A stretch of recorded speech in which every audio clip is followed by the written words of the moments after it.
So hello everyone, welcome to my YouTube channel TGT Mathematics. Hope you all are very fine.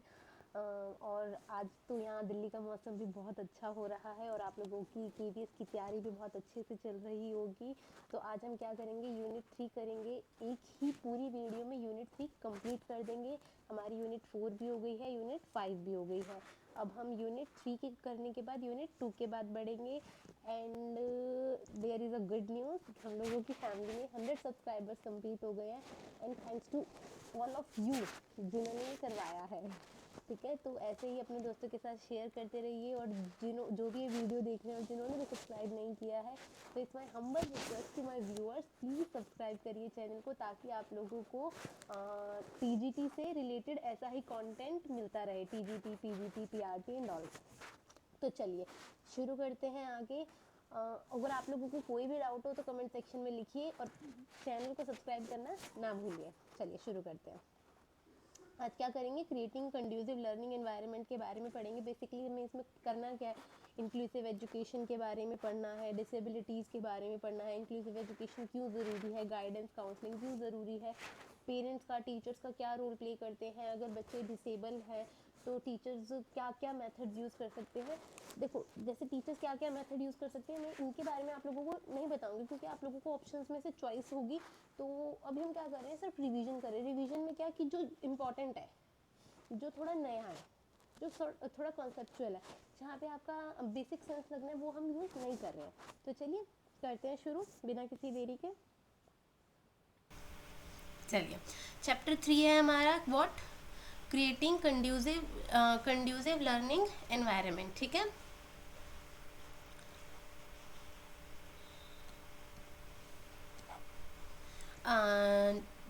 Diversity is opposite of uniformity, creating conducive learning environment. ठीक है, अब यहाँ पे सबसे पहले हम क्या पढ़ेंगे, डाइवर्सिटी के बारे में। अब आप लोगों को पता है जो इंडिया में डाइवर्सिटी बहुत सारी चीज़ों में है। किसी की लैंग्वेज में हो सकती है, किसी को इकोनॉमिक्स में हो सकती है, किसी की कल्चर में हो सकती है कि उनका हिंदू कल्चर है, उनका मुस्लिम कल्चर है, और भी बहुत तरीके से डाइवर्सिटीज़ है। तो हमारे जो इंडिया है, इंडिया में बहुत सारी डाइवर्सिटी क्या होता है, एक अपोजिट होता है किसका, यूनिफॉर्मिटी का। तो यूनिफॉर्मिटी का मतलब क्या है, यूनिफॉर्मिटी का मतलब है समान, और डाइवर्सिटी का मतलब क्या है, अलग अलग। ठीक है, कॉन्सेप्ट ऑफ डाइवर्सिटी, सबसे पहला टॉपिक ये क्या है हमारा, concept of diversity, disability and concept of diversity, disability and inclusion, implication of disability as social construct, types of disabilities, their identification and intervention।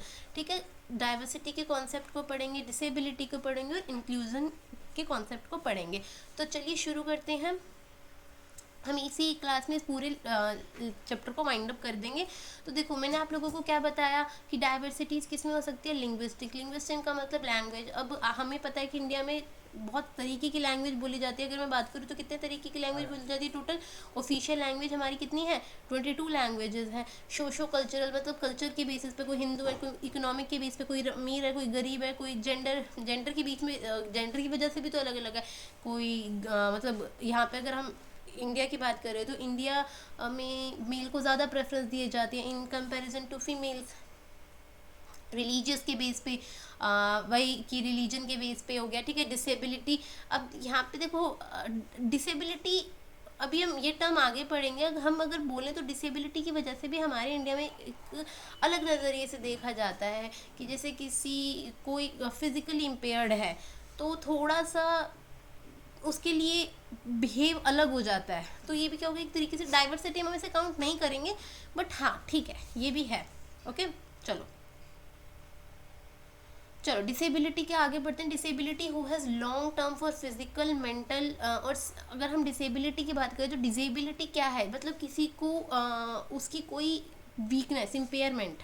ठीक है, मतलब वो फिजिकल इम्पेयरमेंट भी हो सकती है, मेंटल भी हो सकती है और सेंसरी भी हो सकती है। फिजिकल का मतलब जैसे किसी को सपोज करो किसी की एक टांग खराब है, वो सीधा नहीं चल सकता, तो वो क्या होगा, उसको लॉन्ग टर्म हो गई, हम उसकी मेडिकल से उसे ठीक नहीं कर सकते हैं। तो मतलब वो हम उसको प्रैक्टिस करवा सकते हैं, मतलब क्योर दे सकते हैं, मतलब जिससे उसका क्या हो जाएगा, कम हो जाएगा। जैसे सपोज करो कि अभी आप पढ़ोगे आगे, जैसे बच्चों को डिसकैलकुलिया होता है, डिसग्राफिया होते हैं, लर्निंग डिसेबिलिटीज़ हैं। हम बच्चा कैलकुलेशन में कंफ्यूजन हो जाता है, नंबर्स में कंफ्यूजन हो जाता है।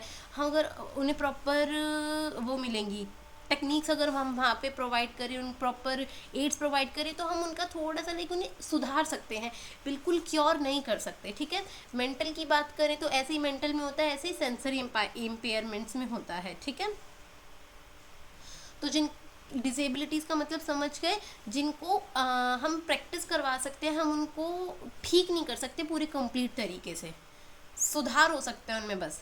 ठीक है, एक टर्म होता है इंक्लूजन और एक टर्म होता है exclusion. What is the inclusion, what is the exclusion? पहले एक्सक्लूजन समझो। एक्सक्लूजन, एग्जिट, एक्स जहाँ भी वर्ड आ जाए ना, एक्स, एक्स का मतलब होता है निकलना। तो एक्सक्लूजन मतलब उसे हमने समाज से बाहर निकाल दिया। ठीक है, एलियनेशन फ्रॉम द सोसाइटी मतलब सोसाइटी से अलग कर दिया। अब सोसाइटी से अलग किसी भी वजह से कर सकते हैं, उसको कोई डिसेबिलिटी हो गई, जैसे HIV के लोग होते हैं, अगर किसी को पता चल जाए कि ना HIV है, तो क्या होता है हमारे समाज में उनको एक अलग ही तरीके से ट्रीट करने लगते हैं, वहाँ उनके साथ डिस्क्रिमिनेशन शुरू हो जाता है।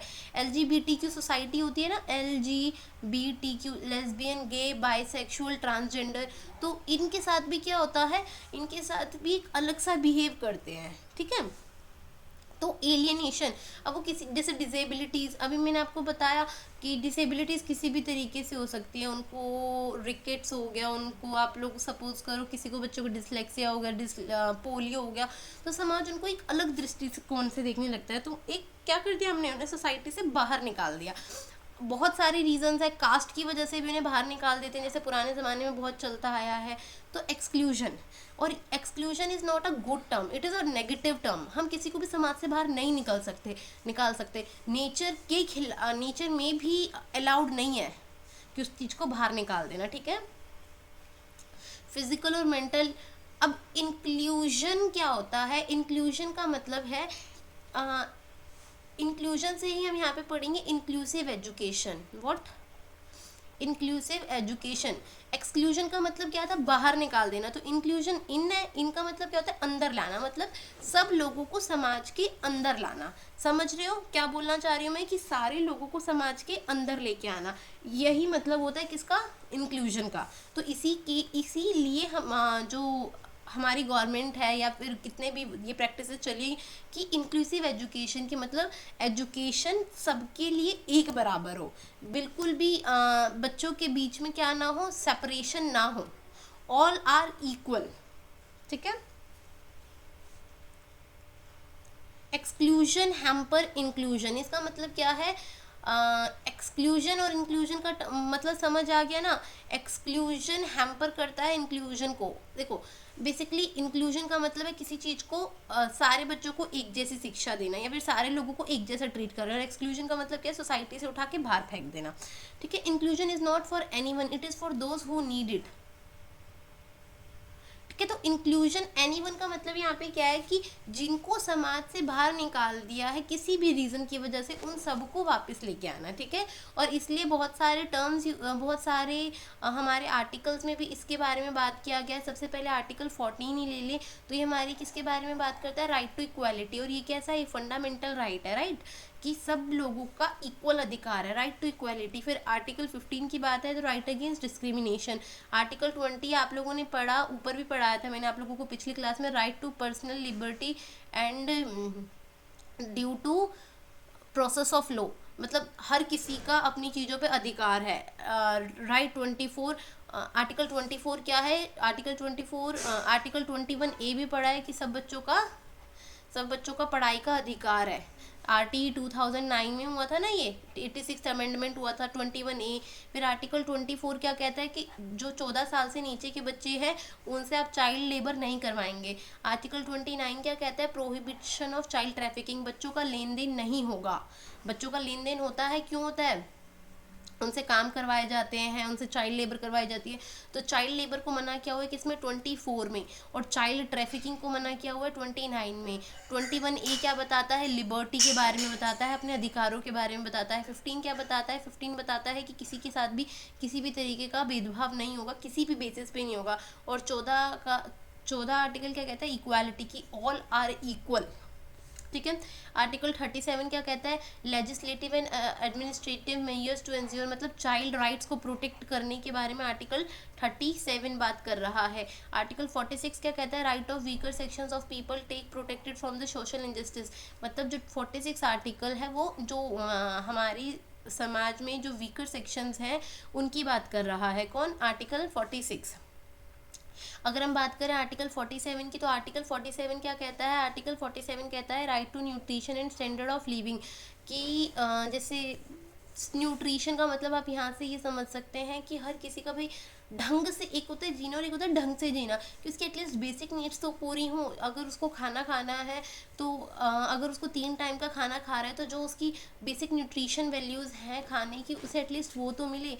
जिसके लिए समाज ने, अगर बच्चों के लिए बात करें तो मिड डे मील चलाई थी, जहाँ से बच्चों को क्या मिल सके, प्रॉपर न्यूट्रिटिव वैल्यूज़ मिल सके।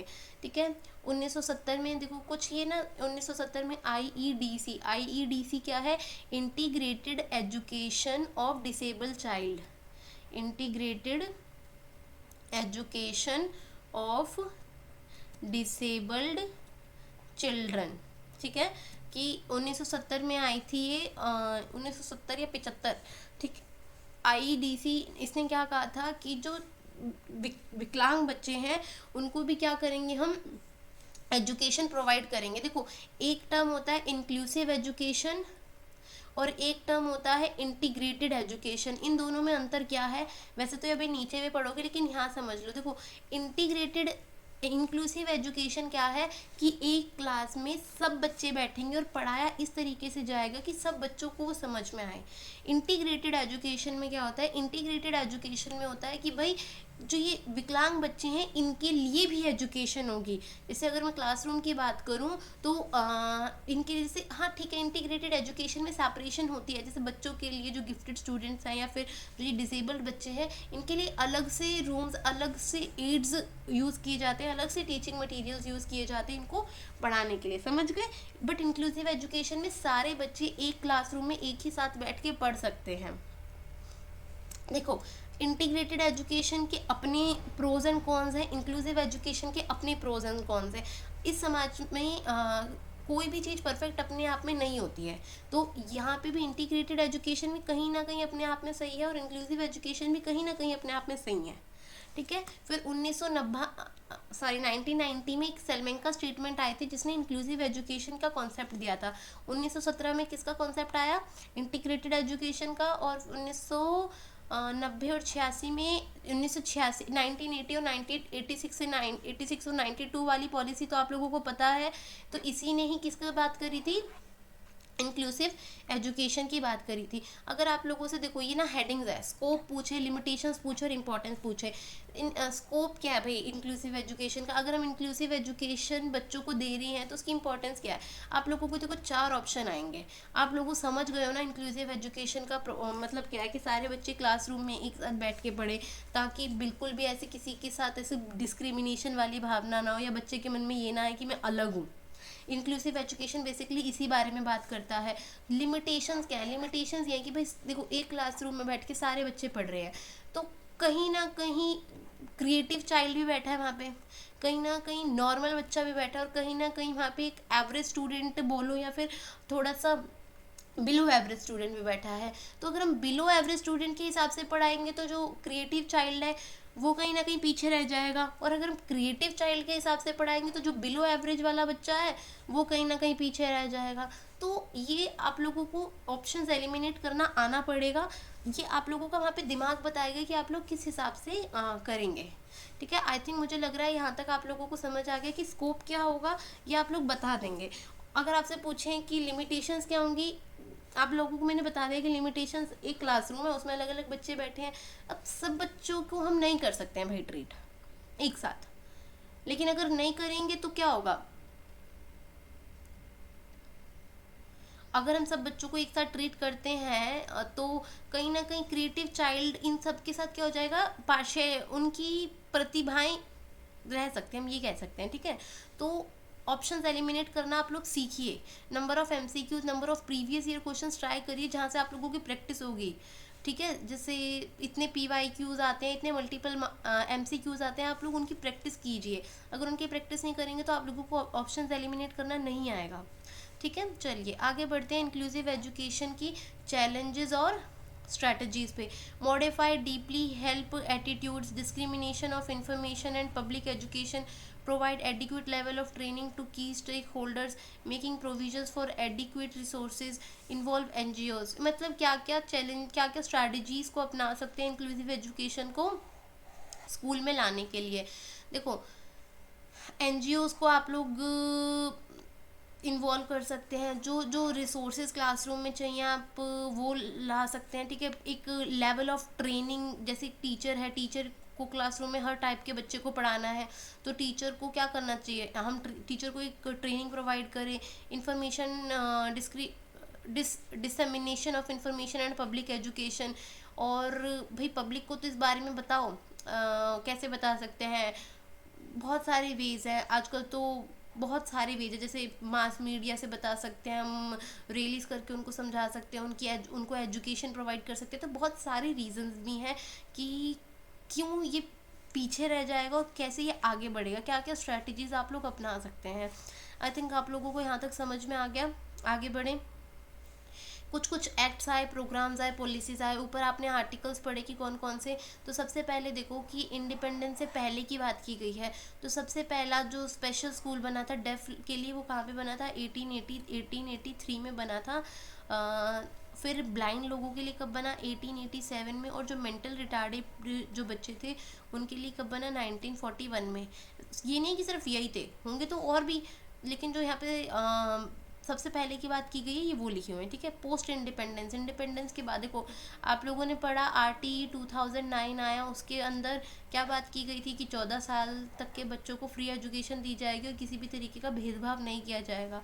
आर्टिकल 45 क्या कहता है, आर्टिकल 45 बात करता है ज़ीरो कह रही हूँ सॉरी, 3 से 6 साल के बच्चों के लिए, प्री प्राइमरी के लिए। आर्टिकल 21 किसके लिए बात करते हैं, प्राइमरी एजुकेशन के लिए। 1964-66 में कोठारी कमीशन आया, उसने भी किसके लिए बात करी थी, इंक्लूसिव एजुकेशन, मतलब उन्होंने भी बात करी थी कि उन्होंने सिर्फ बात कही थी, ठीक है। फिर 1974 में कौन सी स्कीम आई, वो जो ऊपर आई थी ना IEDC, उसे करेक्शन कर लेना बेटा, वो 1970 नहीं है, वो 1975 ही है, मैंने वहाँ पे भी बोला था, ठीक है। Integrated education development, integrated education of disabled child. फिर 1997 में कौन सी आई, DPEP, ये क्या है, डिस्ट्रिक्ट प्राइमरी, एक सेकेंड, DPEP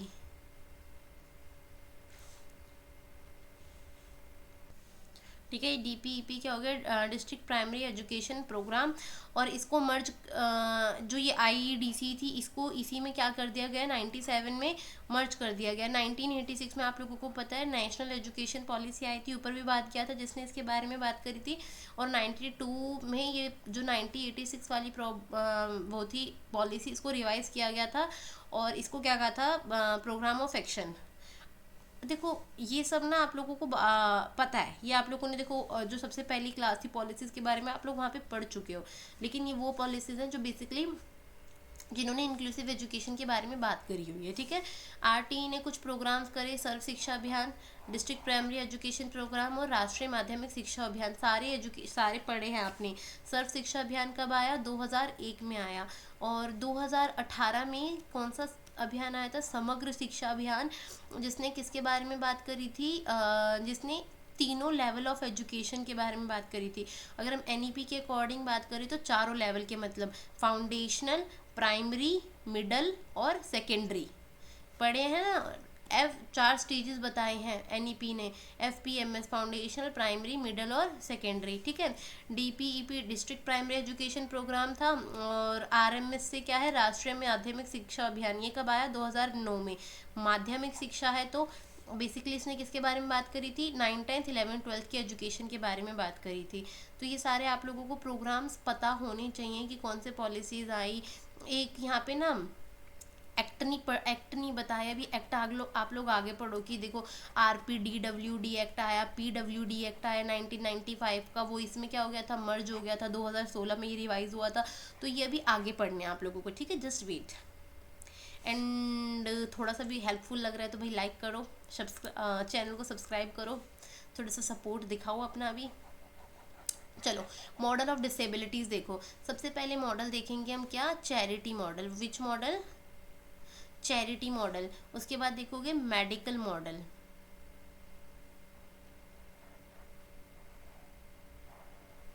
ठीक है, charity model. Basically model of disabilities क्या है, जो डिसेबल चाइल्ड है उनको कैसे कैसे हेल्प दे सकते हैं, तो ये वो बताई गई है, बेसिकली मॉडल्स हैं, ठीक है। Run on charities, they see disability मतलब ऐसा मॉडल जो क्या प्रोवाइड करता है, जो विकलांग बच्चे हैं उनको चैरिटी प्रोवाइड करता है ताकि उनकी क्या कर सके, केयर और प्रोटेक्शन कर सके। नाम से ही पता चल रहा है चैरिटी मॉडल। मेडिकल मॉडल क्या है, मेडिकल मॉडल ने एक डिसेबिलिटी को क्या बताया है कि डिसेबिलिटी किसी भी डिजीज से, किसी भी ट्रॉमा से, किसी भी वजह से, किसी भी मिस हैपनिंग की वजह से हो सकती है, और हम क्या कर सकते हैं, ऐसे बच्चों को मेडिकल प्रोवाइड कर सकते हैं। तो मेडिकल मॉडल का मतलब क्या हो गया कि हम उनको थ्रू सर्जरीज एंड ऑल हम उनको कोशिश कर सकते हैं उन्हें ठीक करने की, ठीक है। रिहैबिलिटेशन मॉडल, रिहैबिलिटेशन मॉडल को हम फंक्शनल मॉडल भी कहते हैं। बेसिकली ये भी मेडिकल मॉडल पे ही बेस्ड है। इसका मतलब क्या है, रिहैबिलिटेशन प्रोग्राम्स चलते हैं। रिहैबिलिटेशन का मतलब ऐसे बच्चे जो किसी तरीके से पिछड़े हुए हैं या फिर किसी भी रीज़न से वो डिसेबल्ड है, तो हम रिहैबिलिटेशन प्रोग्राम्स में उनको योगा करवा सकते हैं, प्राणायाम करवा सकते हैं, मेडिटेशन करवा सकते हैं, कुछ ऐसी एक्टिविटीज़ करवा सकते हैं जिनको, जैसे अगर मैं बात करूं जिन बच्चों का थोड़ा सा मेंटल का वो होता है इशू, तो हम उनको ये सब रिहैबिलिटेशन प्रोग्राम्स होते हैं, ठीक है। चलो, it perceives care and support as determined by, इसमें भी मेडिकल में भी क्या होता है, केयर प्रोवाइड करते हैं हम उनको अंडर मेडिकल कंडीशंस रखते हैं। चैरिटी में भी आप चैरिटी प्रोवाइड करते हो, ठीक है। अब ये सोशल मॉडल, सोशल मॉडल में आप लोगों को नाम से ही पता चल रहा है कहीं ना कहीं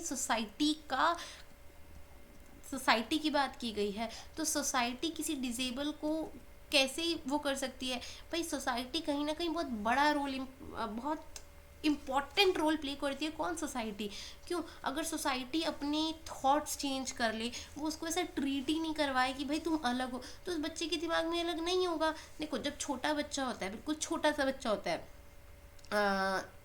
2 साल से 3 साल से शुरू हुआ है वो, उसको तभी से वो, जब वो 2 साल का था, क्या उसे पता होगा कि मेरे साथ ऐसे अलग अलग अलग अलग, जैसे जैसे वो बड़ा होने लगता है तब उसे फील आने लगता है कि मैं अलग हूँ। क्यों, लेकिन उसे वो फील किसने करवाया, सोसाइटी ने तो करवाया। तो सोसाइटी चाहे तो बहुत अलग, जो इम्पेयरमेंट लोग हैं, जो डिसेबल्ड लोग हैं, उनको क्या कर सकती है, अपनी माइंडसेट को बदल के उनको ऐसा फील ही ना करवाए वो अलग है, ठीक है। It views disability as social constructed and a consequence of society lack of knowledge. यहाँ पे यही बात की गई है, अगर सोसाइटी की नॉलेज चेंज हो जाए, सोसाइटी चेंज हो जाए, वो जो इम्पेयर्ड लोग हैं उनको अलग समझे ही ना, तो बहुत कुछ हो सकता है। उसके बाद ह्यूमन राइट मॉडल, बेसिकली ये वो मॉडल है जो इंक्लूसिव लोग हैं या फिर जो डिसेबल्ड बच्चे हैं उनके राइट्स की बात करता है, ह्यूमन राइट मॉडल। तो इसके लिए बहुत सारे राइट्स आए हैं। देखो, UNCRPD आया 2006 में, United nation convention of right of, एक मिनट, PWD एक्ट आया, और यही क्या हुआ आगे चल के, रिवाइज हुआ। PWD की फुल फॉर्म, इन सब की फुल फॉर्म लिख लो भाई, किसकी, PWD, RPWD और UNCRPD, ठीक है। देखो, इसकी फुल फॉर्म क्या हो जाएगी, PWD की पर्सन विद डिसेबिलिटी, और इसकी आपकी RPWD की क्या हो जाएगी, right of person with disability, और UNCRPD की क्या हो जाएगी, United nation convention on right of person with disability, ठीक है। तो ये सब ध्यान रखना। इनकी क्या हो जाएंगी, ये सारी फुल फॉर्म है। PWD person with disability, right of person with disability कब आया, PWD 1995 में। और ये आपका कब आया, RPWD, यही इसको मतलब रिवाइज किया गया था, ये कह सकते हो 2016 में इसका नाम चेंज हो गया। और ये कब आया, 2006 में। ये सारे मॉडल्स किसकी बात करते हैं, ह्यूमन राइट्स के बारे में, जो इंक्लूसिव बच्चे हैं उनके बारे में बात करते हैं, डिसेबल बच्चों के बारे में। अब बायो साइको सोशल जो ये मॉडल है, इसका नाम है बायो साइको सोशल मॉडल। अब देखो इसमें क्या क्या वर्ड यूज़ हो गया, बायो का मतलब क्या हो गया, मेडिकल की बात करी जा रही है यहाँ पे। सोशल का मतलब किसकी बात हो गई, सराउंडिंग के बारे में बात करी जा रही है। और साइको का मतलब यहाँ पे कहीं ना कहीं एक जो वर्ड है, ये इमोशंस के बारे में बात कर रहा है। तो बायो साइको सोशल जो अभी ऊपर पढ़ के आए हो ना, ये तीनों मॉडल्स के बारे में बता रहा है। इसका मतलब देखो, this model recognise that disabilities are often due to, किसी भी मतलब जो डिसेबिलिटी है वो किसी भी इलनेस की वजह से, किसी भी इंजरी की वजह से भी हो सकती है। लेकिन ये जो डिसेबिलिटी है, ये मतलब जो आपके बायोलॉजिकल है, इमोशनल है, एनवायरमेंटल है, इश्यूज़ को अफेक्ट नहीं करनी चाहिए। मतलब अगर हम उनको कैसे प्रोवाइड कर सकते हैं, उनको मेडिकल प्रोवाइड कर सकते हैं, मेडिकल फैसिलिटीज़। हम और कुछ नहीं कर सकता है इंसान, कम से कम उसे अलग तो ट्रीट ना करवाए, उसके लिए इमोशंस तो ऐसे अलग थलग ना करे कि मतलब उनको अलग नज़रिए से देखे। और सोशल का मतलब तो अभी मैंने आप लोगों को क्या बताया था, सोसाइटी बताया था, तो ये उसी बारे में बात कर रहा है। ठीक है, समझ गए आप लोग। अब है एफर्मेशन मॉडल। इसमें क्या होता है, इसमें डिसेबिलिटी है ना, इसको एक पॉजिटिव आइडेंटिटी के साथ देखा जाता है एफर्मेशन मॉडल में। एफर्मेशन ये क्या कहते हैं, इसमें ये कहा जाता है कि it begins with acceptance that people with impairment are different. ठीक है, जो लोगों को कोई भी इम्पेयरमेंट है वो अलग है, लेकिन उसमें कोई गलत नहीं है जिसे फिक्स करने की ज़रूरत है। ठीक है, एफर्मेशन को इस तरीके से, अब हर किसी में ना कोई तो अलग चीज़ होती है ना, तो एफर्मेशन मॉडल कुछ इस तरीके से बात कर रहा है कि उसमें भी तो पॉजिटिविटी देखो तुम, ये अलग है तो ये भी अपने आप में कहीं ना कहीं बहुत खुशी की बात है ना। अब सब सेम हो जाएंगे तो कैसे बात चलेगा। तो एफर्मेशन मॉडल का कुछ ऐसा कहना है, ये डिसेबिलिटी को पॉजिटिव, तो मतलब लोगों को हमें ये बताना है कि अलग है, इट्स ओके, इसमें कोई ज़रूरी नहीं कि उन्हें फिक्स करना है। समझ गए। अभी सपोज करो एक्सीडेंट हुआ, किसी की टांग टूट गई एक्सीडेंट में, अब क्या हो गया, क्या उसकी ज़िंदगी रुक जाएगी, नहीं। तो वो उसे एक्सेप्ट करेगा, और हम चीज़ों को एक्सेप्ट कर लेंगे तो क्या होगा, हम खुश रहने लग जाएंगे। तो हर नेगेटिविटी में भी पॉजिटिविटी देखना, ये हमें कौन बता रहा है, एफर्मेशन मॉडल बता रहा है। आई थिंक यहाँ तक आप लोगों को समझ में आ गया होगा। चलिए आगे बढ़ते हैं। ये आगे पॉलिसीज एंड प्रोग्राम्स, देखो मेंटल हेल्थ एक्ट आया था 1987 में, सबकी डेट ऑफ ईयर याद रख लेना। RCI rehabilitation council of India, ये आया 1992 में।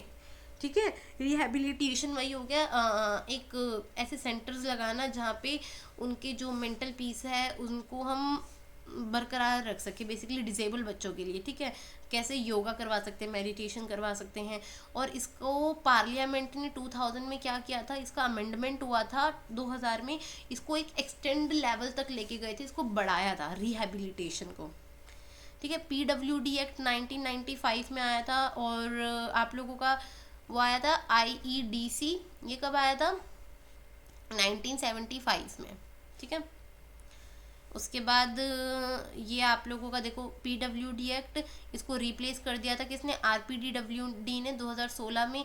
बेसिकली इसमें कितने डिसेबिलिटीज़ की बात की गई थी, इसमें 6 डिसेबिलिटीज़ की बात की गई थी। और ये जो नीचे RPWD है, इसमें ये नहीं है, सॉरी। और जो ये RPDW 2016 है, इसमें 21 डिसेबिलिटीज़ की बात की गई है। अभी हम उस पर भी आगे बढ़ेंगे। ठीक है, और PWD ने क्या बताया था कि फ्री एजुकेशन होगी ऐसे बच्चों की जो डिसेबल है, कब तक, 18 साल तक।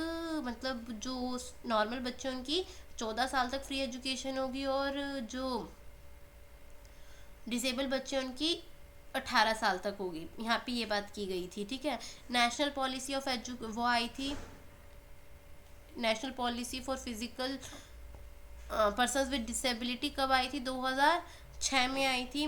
किसने रिलीज़ किया था इसे? Social justice and empire, ministry of social justice, ठीक है। और इसने क्या कहा था, जो ये आई थी नेशनल पॉलिसी 2006 में, इसने कहा था कि हर बच्चे को हमें क्या करवानी है, एजुकेशन प्रोवाइड करवानी है, चाहे वो प्री का हो, चाहे वो प्राइमरी का हो, चाहे वो सेकेंडरी का हो, सारे बच्चों को। कब तक? 2020 तक। बेसिकली उसने सारे बच्चों के लिए बात करी थी। कब तक? 2020 तक। और कैसे उनको फाइनेंशियल सपोर्ट में आप लोगों का क्या हो सकता है, फाइनल सपोर्ट में आप लोगों का हो सकता है कि भाई जैसे जो बच्चे डेफ हैं, जिनको हियरिंग की प्रॉब्लम है, उनको हियरिंग एड्स प्रोवाइड करवा सकते हैं। जो बच्चे विजुअल इम्पेयर्ड हैं, हम उनके आगे क्या कर सकते हैं, हम उनको अब भाई वो देख नहीं सकते तो ब्रेल सिस्टम आप लोगों को पता है यूज़ होता है इनके लिए। हम ऐसे कर सकते हैं कि उनको सेंस करवा के उनकी क्लासरूम इस तरीके से बनवा जाए कि वहाँ पे विजुअल चीज़ों का यूज़ ना हो के और सारी अलग अलग चीज़ों का यूज़ हो, ठीक है। उसमें क्या होता है विजुअल, उसमें आप लोगों के आ जाते हैं जैसे स्पीकर्स हो और स्मार्ट क्लासेस में क्या होता है, सुनाई भी तो देती हैं चीज़ें, समझ गए। इस तरीके से उसमें बताया गया है। जिन बच्चों को सुनाई नहीं देता उनके लिए हम कैसा यूज़ कर सकते हैं, उनके लिए प्रोजेक्टर्स वगैरह का यूज़ कर सकते हैं। जिनको दिखाई नहीं देता उनके लिए हम ऑडियो टिप्स वगैरह यूज़ कर सकते हैं। तो इस तरीके से हम उनको फाइनेंशियल सपोर्ट दे सकते हैं, समझ गए। ये PWD था जो ये नेशनल पॉलिसी आई थी। उसके बाद है ये national trust for welfare of persons. National trust बना था, ये कब बना था? 1999 में, ठीक है। ध्यान रखना, नेशनल ट्रस्ट कब बना था? 1999 में। किन बच्चों के लिए? जिन बच्चों को ऑटिज्म है, ये पढ़ोगे आगे, ऑटिज्म भी एक बीमारी होती है, सेरिब्रल पाल्सी भी एक बीमारी होती है, मेंटल रिटार्डेशन, मल्टीपल डिसेबिलिटी। तो जो ऐसे बच्चे थे ना उनके लिए बना था। क्यों? 1995 में क्या आई थी? PWD पॉलिसी आई थी, PWD आया था। और ये जो था इसने कितने की बात करी थी? 6 डिसेबिलिटीज़ की बात करी थी। तो ये सब देखो 1999 में नेशनल ट्रस्ट खुला है तो ये मोस्टली सारी डिसेबिलिटीज़ इसके अंदर कवर है। उसके बाद जो ये RPDW बना उसने 21 डिसेबिलिटीज़ के बारे में बात करी है, वो अब हम आगे पढ़ेंगे, ठीक है। आगे देखो भाई, RTE एक्ट 2009 आया। RTE एक्ट आप लोगों को बहुत अच्छे से पता है, बहुत अच्छे से मैं बता चुकी हूँ। और अगर जिन्होंने अब तक वो वीडियोस नहीं देखी हैं तो आप लोग वो वीडियोस नीचे कमेंट सेक्शन में जाके क्या कर सकते हो, देख सकते हो। और अगर कोई भी डाउट है तो आप लोग वो वीडियोस आप लोग प्ले लिस्ट में जाके देख सकते हो। और कोई भी डाउट है तो आप नीचे कमेंट सेक्शन में लिख सकते हो। और पसंद आ रही है तो भाई अपना प्यार दिखाइए। प्यार कैसे दिखाएंगे? सब्सक्राइब करके दिखाएंगे, इसे लाइक करना कहते हैं। सब्सक्राइब करके घंटी बजा देना ताकि आप लोगों को नोटिफिकेशन भी मिले। सब्सक्राइब करना, वो नीचे एक लाल कलर का बटन होगा, उसके प्रेस करना, फिर वहाँ पे एक बेल बनी आएगी, बेल बजानी है या नहीं बजानी है, 2 ऑप्शन आएंगे। तो आप लोगों को बेल बजानी है, घंटी बजानी है, ठीक है। चलिए, फिर RPDWD एक्ट आया। देखो RTE एक्ट में के सेक्शन 2 के क्लॉज D में लिखा हुआ है किनके बारे में? इंक्लूसिव एजुकेशन या फिर डिसेबल्ड बच्चों के बारे में। किस में लिखा हुआ है? RTE एक्ट के और सेक्शन 2 के क्लॉज D में। ध्यान रख लेना अगर पूछ ले तो, ठीक है। चलो, RPDWD एक्ट 2016 कब आया? 15 जून 2017 को आया। इसमें क्या कहा गया था कि किन बच्चों को डिसेबल माना जाएगा? कम से कम भाई 40% डिसेबिलिटी होगी तो ही हम उसको डिसेबल्ड बोलेंगे, अदरवाइज नहीं बोलेंगे, ठीक है ना। उसको फिजिकल हैंडीकैप का कोटा तभी दिया जाएगा जब कम से कम 40% डिसेबिलिटी होगी, ठीक है। गवर्नमेंट इस एक्ट के अकॉर्डिंग 3% की जगह 4% उनका कोटा कर दिया गवर्नमेंट जॉब्स में रिजर्व। और इसके अंदर 21 की बात की गई थी, 21 डिसेबिलिटीज़ की। देखो एक्ट 2016, इसका मतलब है कि 2016 में ये बन के तैयार हो गया था और 2017 में इसे क्या कर दिया गया? इन्फोर्स कर दिया गया। इसलिए इसका नाम है RPWD एक्ट 2016। अगर आपसे पूछे कि कब आया तो ध्यान रखना बेटा, ये आया था कब? ये आया था 2017 में, ठीक है। चलो, इसमें किसकी बात की गई है? इसमें 21 डिसेबिलिटीज़, एक एक करके सारी डिसेबिलिटीज़ पढ़ते हैं। इंटेलेक्चुअल डिसेबिलिटी, इंटेलेक्चुअल का मतलब क्या होता है? इंटेलेक्चुअल जब भी वर्ड आए तो कैसे ध्यान रखोगे? इंटेलेक्चुअल, कहीं ना कहीं आप लोगों के दिमाग से रिलेटेड है, ठीक है। और फिर मेंटल इलनेस भी, ये भी कहीं ना कहीं आप लोगों की माइंड से रिलेटेड है। ब्लाइंडनेस, आप लोगों की आंखों से, मतलब जिनको बिल्कुल भी दिखाई नहीं देता। लो विजन, मतलब जिनकी आंखें कमज़ोर है, इसमें भी कोई क्राइटेरिया सेट है आप लोगों का, वो आगे पढ़ेंगे, ठीक है। हियरिंग एम्पेयरमेंट, मतलब जिनको दिक्कत है कान सुनने की, इसमें हेयरिंग इम्पेयर किस में मेज़र किया जाता है, डेसिबल्स में। तो ये आप लोगों के डेसिबल्स हैं वो भी नीचे अभी बताए हुए हैं, ठीक है। Deaf and hard of hearing, मतलब उनको या तो बिल्कुल ही बहरे होते हैं या फिर सुनने में थोड़ी बहुत दिक्कत होती है। लोकोमोटर डिसेबिलिटी क्या होगा कि लोकोमोटर मतलब आपकी जो ये मसल्स हैं, जैसे हम जैसे आप लोग लिख रहे हैं, चाहे आप दौड़ रहे हैं, तो यहाँ पे आपकी क्या होगी, मोटर स्किल्स, मतलब आपकी मसल्स के बारे में बताया कि उनमें कोई दिक्कत आ जाए। स्पीच और लैंग्वेज से रिलेटेड अगर कोई प्रॉब्लम हो जाए। ड्वार्फिज्म का मतलब क्या होता है, बोना, किसको बोला जाएगा अगर वो 4 फीट से भी क्या है, नीचे है, 4 फीट से अगर वो छोटा होगा, बिलो होगा, तो ही हम उसको क्या बोलेंगे कि वो ड्वार्फिज्म, मतलब ये भी एक तरीके की डिसेबिलिटी है। क्यों है ये डिसेबिलिटी ड्वार्फिज्म? ड्वार्फिज्म डिसेबिलिटी इसलिए बोली गई है क्योंकि जो ड्वार्फिज्म है, जो बोने लोग होते हैं जिनकी हाइट कम होती है, 4 फीट से कम होती है, उनको सोसाइटी एक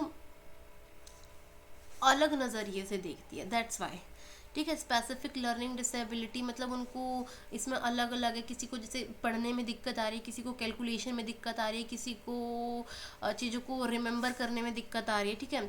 मल्टीपल डिसेबिलिटीज, मतलब अलग अलग, मतलब इसमें आप बहरे भी हो सकते हो, आप लोग को मतलब सुनाई भी कम दे सकता है, दिखाई भी कम दे सकता है, बेसिकली मल्टीपल डिसेबिलिटी उसमें ही बात की गई है। ऑटिज़म, ऑटिज़म का मतलब क्या होता है? ऑटिज्म का मतलब होता है कि आप सोशली इंटरेक्ट नहीं कर पाते हो, दैट इज़ ऑटिज्म, ठीक है। सेरिब्रल पाल्सी क्या है? इट इज़ एक लोकोमोटर डिसेबिलिटी है, ठीक है। छोटे बच्चों के साथ हो जाती है कि, ठीक है, ये भी सारी चीज़ें पढ़ोगे आगे, बस अभी नाम याद रखो। देखो मैंने यहाँ तक, तो देखो मैंने यहाँ तक 13 तक लिखा है, 13 के बाद लाइन छोड़ी हुई है, क्यों? क्योंकि 13 तक मुझे बहुत ईजिली याद हो गए थे, या आप लोग वैसे भी याद कर लोगे कि एक एसिड अटैक विक्टिम है, एसिड अटैक विक्टिम को भी डिसेबिलिटी में काउंट किया। क्यों? क्योंकि उसे भी समाज एक अलग नज़रिए से देखता है। ये चैप्टर किसके बारे में बात करवा रहा है? इंक्लूसिव एजुकेशन के बारे में बात करवा रहा है, तो ये सब चीज़ें आप लोगों को याद रखनी है, ओके। पार्किंसन, हाँ, पार्किंसन एक डिजीज़ होती है जो एक किसकी डिजीज़ है? नर्वस सिस्टम की डिजीज़ है, ठीक है। आपका इससे क्या हो जाता है? नर्वस सिस्टम इफेक्ट हो जाता है, ठीक है। हेमोफीलिया, हेमोफीलिया का मतलब क्या होता है? हैमरेज जैसे होता है, तो इसमें कहीं ना कहीं आप लोगों के दिमाग संबंधी के बारे में बताया गया है। और ये किसको होती है? मैन को होती है। फिर ठीक है, मैन ही, मतलब ये सिर्फ मैन को होगी। बेसिकली इसमें होता क्या है हेमोफीलिया में? ये आप लोगों के दिमाग से संबंधित नहीं होती है, आई एम सॉरी। हीमोग्लोबिन होता है ना, हम दूसरे ले गई, हीमोग्लोबिन होता है। तो इसमें क्या होता है, ये सिर्फ अगर वुमेन ने बच्चे को बर्थ दिया है ना, तो बच्चे को हो जाएगी, लेकिन ये सिर्फ किनको होती है? मैन इससे सफ़र करते हैं। इसका मतलब है कि जो ब्लड क्लोटिंग होती है, ब्लड क्लोटिंग का मतलब होता है, सपोज करो आपको चोट लगी, और अगर जब तक उसके वहाँ पे वो खून कैसे रुकेगा? जब वहाँ पे खून का कत्था बन जाएगा तभी तो खून रुकेगा। तो ये भी कुछ इसी तरीके से होती है कि इसमें ब्लड क्लोटिंग नहीं हो पाती है। तो अगर ब्लड क्लोटिंग नहीं होगी तो थोड़ी सी चोट भी लगेंगी तो क्या हो जाएगा? बहुत सारा खून फ्लो हो जाएगा। तो इसको इस टाइप की डिजीज़ है, ठीक है। उसके बाद है थैलासीमिया। थैलासीमिया में भी ये हीमोग्लोबिन की बात की गई है। इसमें अमाउंट ऑफ हीमोग्लोबिन बहुत कम हो जाता है, ठीक है, ड्यू टू जो सेल मेम्ब्रेन होता है ना, उसकी ऊपर की मेम्ब्रेन ख़राब हो जाती है, रप्चर हो जाती है, एंड ड्यू टू दिस ही होता है। फिर सीकल सेल डिजीज़, ये भी आप लोगों की इसी से रिलेटेड है। हेमोलो हेमोलाइटिक डिसऑर्डर, ठीक है, सिकल सेल भी इसी से। एक सेकेंड, सीकल सेल डिजीज़ में आपका सेल मेम्ब्रेन रप्चर हो जाता है। आई एम रियली सॉरी, मैंने आप लोगों को यहाँ से फिर से बताती हूँ वाली चीज़।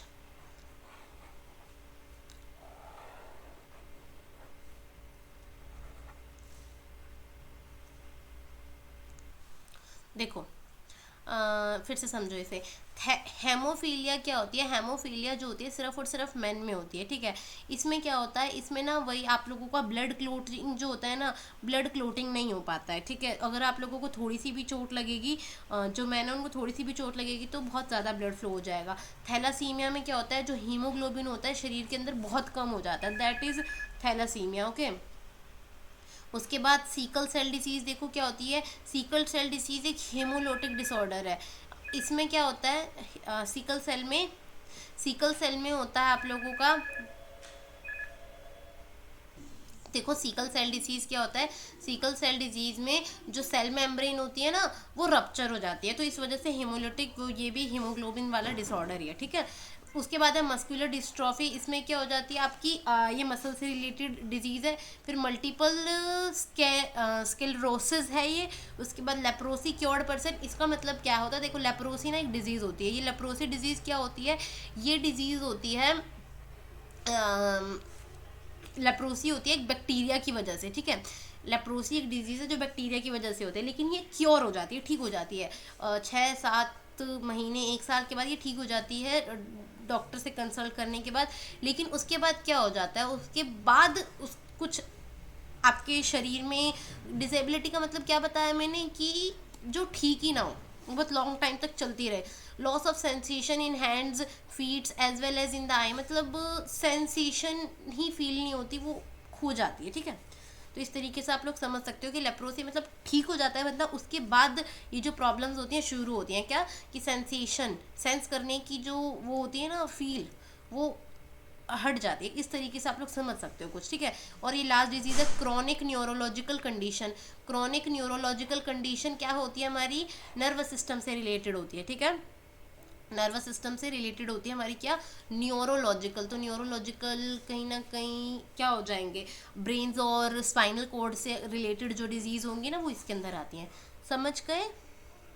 चलो फिर कुछ प्रोग्राम्स आप लोगों को अभी ऊपर बताया मैंने कि जो आरटीई के अंदर प्रोग्राम्स थे, सर्व शिक्षा अभियान थे। सर्व शिक्षा अभियान के अंदर 6 से 14 साल के बच्चे थे, ठीक है। इसके अंदर क्या क्या स्कीम्स चली थी, एक चली थी EGS education guarantee scheme. EGS scheme क्या है, ये कि मतलब सब बच्चों का शिक्षा का अधिकार है। एआईई अल्टरनेटिव एंड इनोवेटिव एजुकेशन, अलग तरीके मतलब इनोवेटिव, कुछ अलग करेंगे, ठीक है। फिर कैसे पूरा करेंगे, मतलब ये जो एजुकेशन गारंटी का दावा तो कर दिया, तो कैसे, और HBE होम बेस्ड एजुकेशन से पूरा करेंगे। मतलब जो बच्चे ऐसे सीवियर कंडीशन है जिनकी, हम उनको क्या करेंगे, ऐसे टूल्स एंड होंगे कि वो घर से बैठ के ही क्या कर सकते हैं, अपनी पढ़ाई पूरी कर सकते हैं। जैसे अगर मैं बात करूँ, जो विजुअली चाइल्ड होगा वो क्या कर सकता है, सुन के अपनी एजुकेशन को क्या कर सकता है, पूरी कर सकता है, ब्रेल सिस्टम को यूज़ कर सकता है, ठीक है। उसके बाद देखो ये स्कीम थी IEDSS, ऊपर पढ़ी थी आपने, एक IEDC स्कीम आई थी, कब आई थी, 1975 में आई थी। तो इस स्कीम को ही इसने रिप्लेस किया था, IEDSS ने। ये कब आई, 2009 और 10 में आई ये स्कीम। बेसिकली ये क्या है, I inclusive education for disabled child at secondary stage, ठीक है। जो IEDC थी वो क्या थी, छोटे बच्चों के लिए बात करी थी। इसने किसके लिए बात करी, 9 से 12 तक के बच्चों के लिए बात करी। IEDSS ये उसके आगे की स्कीम थी, ठीक है। RMSA राष्ट्रीय माध्यमिक शिक्षा अभियान, ठीक है, 2009 में आया था, ऊपर बात करी थी। तो इसमें क्या था कि स्टूडेंट्स का एनरोलमेंट होना चाहिए क्या, 100%, कब तक, 2017 तक। और यूनिवर्सल रिटेंशन होना चाहिए कब तक, 2020 तक। यूनिवर्सल रिटेंशन का मतलब क्या है, जो बच्चे ड्रॉप आउट कर गए तो उनको वापस लेके आना, यूनिवर्सल रिटेंशन, ठीक है। तो राष्ट्रीय माध्यमिक शिक्षा का अभियान का क्या वो था मोटो, कि स्टूडेंट्स का एनरोलमेंट होना चाहिए 2017 तक और रिटेंशन होना चाहिए 2020 तक। उसके बाद NCF 2005 बाय NCERT, तो आप लोगों को पता है NCF 2005 की क्या थी, एक तो उन्होंने कहा था ग्रुप डिस्कशन कहा था, और इसके अंदर जितने भी पुरानी एजुकेशन पॉलिसी थी सारी उसकी पॉलिसीज़ अपनाई। उनके गुड पॉइंट्स थे कि लर्निंग विदाउट बर्डन होगा, कि फोकस ग्रुप डिस्कशन होगा NCF में। इसके आपके 5 अलग अलग प्रिंसिपल्स है, रोट लर्निंग पे फोकस नहीं किया था। इसने भी किसके बारे में, इंक्लूसिव एजुकेशन होगी, सब बच्चे इकट्ठे पढ़ेंगे, ठीक है। 86-92 वाली पॉलिसी का था ना ये, कि इंक्लूसिव एजुकेशन के बारे में उसने बात करी थी। तो कुछ इस तरीके से ही है ये, समझ गए। चलो उसके बाद बढ़ते हैं आगे, किस पे, डिसेबिलिटीज़ पे। तो ये डिसेबिलिटीज़ क्या होता है, डिसेबिलिटीज़ आप लोग शुरू से पढ़ते आए हैं, अभी यहाँ पे आप डिसेबिलिटीज़ के टाइप्स पढ़ोगे।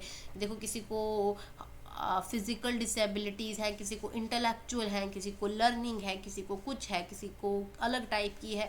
तो फिजिकल डिसेबिलिटीज़ जो मतलब फिजिकल है, जो मतलब ये कह सकते हो कि दिखती हैं। फिजिकल का मतलब जो आपकी ऑर्थोपेडिक, जो मतलब हड्डियों की हो गई, विजुअल हो गई मतलब किसी को आंखों की प्रॉब्लम हो गई, ऑडिटरी मतलब किसी को सुनने की प्रॉब्लम हो गई, लोकोमोटर, देखो लोकोमोटर कहीं ना कहीं इसमें भी आ जाती है, क्योंकि हड्डियों से रिलेटेड जो बंदा होगा ना वो उसे चलने फिरने में भी दिक्कत होगी, ठीक है। और न्यूरोलॉजिकल भी लोकोमोटर में ही आ जाता है। न्यूरोलॉजिकल का मतलब क्या होता है, कहीं ना कहीं जिसका रिलेटिव आपके किससे हो, ब्रेन से हो और स्पाइनल कॉर्ड्स से हो, ठीक है, nervous system basically.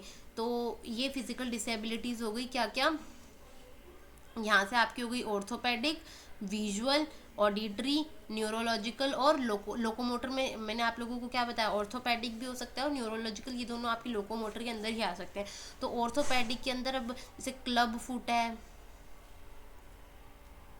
Club foot हो गया। अभी क्लब फुट क्या है अभी पढ़ोगे। ये क्लेफ्ट पैलेट क्या है, मस्कुलर डिस्ट्रॉफी क्या है, कलर ब्लाइंडनेस है, लाइट ब्लाइंडनेस है, इसमें और क्या हो सकता है, ये तो कलर ब्लाइंडनेस। चलो अभी इनको हम शुरू करते हैं आगे पढ़ना। देखो क्लब फुट क्या होता है, क्लब फुट का मतलब है deformed foot, sole can not be placed. Club foot का मतलब है कि ये जो पैर होता है ना वो टेढ़ा हो जाता है, तो मतलब ये जो पैर है आप पूरा जमीन पे नहीं रख सकते। आप लोगों ने देखा होगा क्लब फुट तो बहुत ही नॉर्मल भी है, बहुत सारे लोगों को आप लोगों ने देखा होगा कि उनका पैर जो होता है ये पूरी तरीके से ज़मीन पे नहीं रख सकते वो, ठीक है। Sole can not be placed flat on the ground. Cleft palate क्या होता है, देखो क्लेफ्ट पैलेट का मतलब ना जो ये नाक है और ये जो आपकी जॉ का रीजन है, ठीक है, बेसिकली यहाँ के बीच में ना गैप नहीं हो, जैसे आप लोगों के यहाँ गैप है तो वो गैप भी नहीं होता, ठीक है, स्प्लिट यहाँ से कटा हुआ होता है। आप लोग अगर चेक करना चाहते हैं ना क्लेफ्ट प्लेट क्या होता है, गूगल पे लिखना, तो जो बच्चे होते हैं ना उनके यहाँ से यहाँ तक के बीच में कट होता है, तो उसी को क्या कहते हैं, क्लेफ्ट प्लेट। और ये कब होता है, जब बच्चा माँ के पेट में होता है, तो ये उसी टाइम उसी वजह से तो मतलब बाय बर्थ ही होता है, समझ गए। तो जब बच्चे का डेवलपमेंट होता है 6 से 8 वीक के अराउंड पे ये वाली जो प्रॉब्लम है बच्चे के अंदर हो जाती है, split in the roof of mouth and lip, ठीक है, कट होता है। मस्कुलर डिस्ट्रॉफी क्या है, एक मसल डिजीज है, नाम से पता चल रहा है, damage due to the lack of protein called muscular dystrophy क्या होता है, प्रोटीन की वजह से मसल डैमेज हो जाती है, और जो ये प्रोटीन की वजह से इसको क्या बोला जाता है, डायस्ट्रोफिन, क्या बोला जाता है, डायस्ट्रोफिन। तो नाम याद रखोगे, इसी वजह से इसका नाम क्या, मसल की डिजीज है, इस प्रोटीन की वजह से कमी से ये हुआ, तो इसका नाम क्या पड़ गया, मस्कुलर डिस्ट्रॉफी, ठीक है। ठीक है, इससे क्या होता है, मसल की डिजीज, तो बच्चा ढंग से चल नहीं पाता, ढंग से निगल नहीं पाता, तो ये जो है ये प्रॉब्लम अकर हो जाती है। उसके बाद क्या पढ़ रहे हो, नेक्स्ट डिसेबिलिटी पढ़ते हैं। ये दोनों आपकी लोकोमोटर के अंदर ही आई है, कौन सी, जो आप लोगों की ऑर्थोपेडिक है और न्यूरोलॉजिकल है। न्यूरोलॉजिकल क्या होती है, सेंट्रल नर्वस सिस्टम से रिलेटेड होती है, मतलब ब्रेन और स्पाइनल कोड से जुड़ी। सबसे पहले पढ़ोगे सेरिब्रल पाल्सी। सेरिब्रल पाल्सी क्या होता है, जब बच्चे का वूम्ब में जब बच्चा पेट में होता है तो उसको प्रॉपर ऑक्सीजन सप्लाई और ब्लड नहीं मिल पाता, उसकी वजह से ये हो जाता है, ठीक है।